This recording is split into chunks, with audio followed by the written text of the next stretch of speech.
I was getting ready to make some ketchup, so I figured I'd bring you guys along.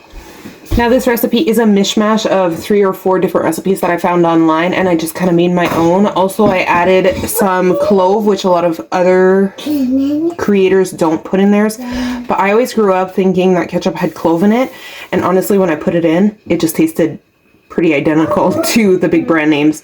So I'm gonna keep going this way. You're gonna need some brown sugar, some salt, some white sugar, some tomato paste, some vinegar, and some water. That's it. Oh, and clove. In my pot, I have my tomato paste.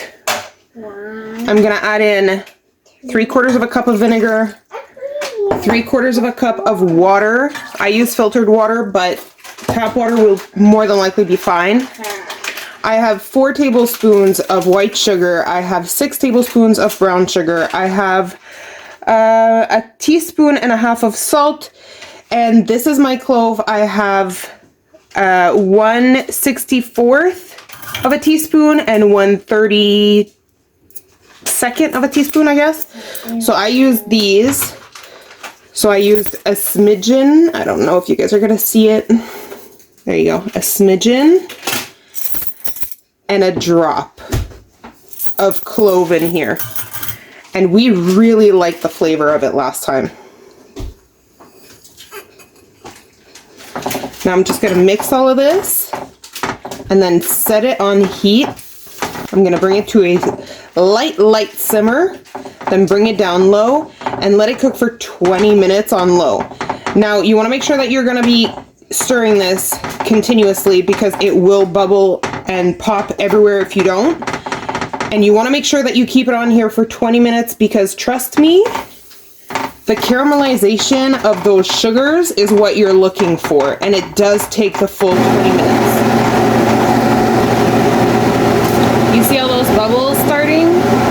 I'm gonna bring it down to just over my warm, so I've got it on a low, between my low and my medium. And I'm just gonna keep this for 20 minutes.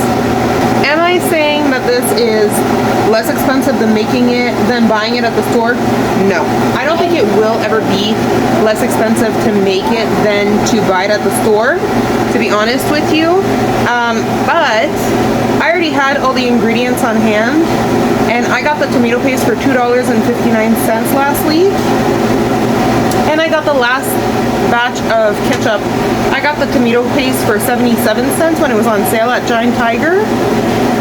So since I already had everything on hand, technically this was more cost effective for me since I have the time to stand here and watch a simmering pot.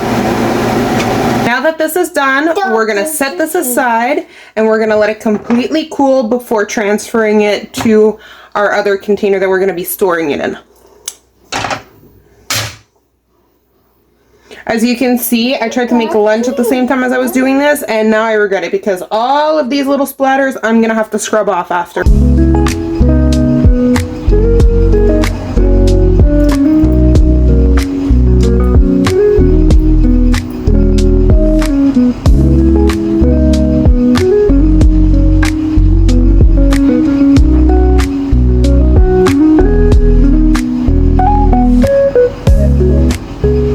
Now, like I said, is this the most cost-effective way of having ketchup in your house? Probably not, unless you get a really good deal.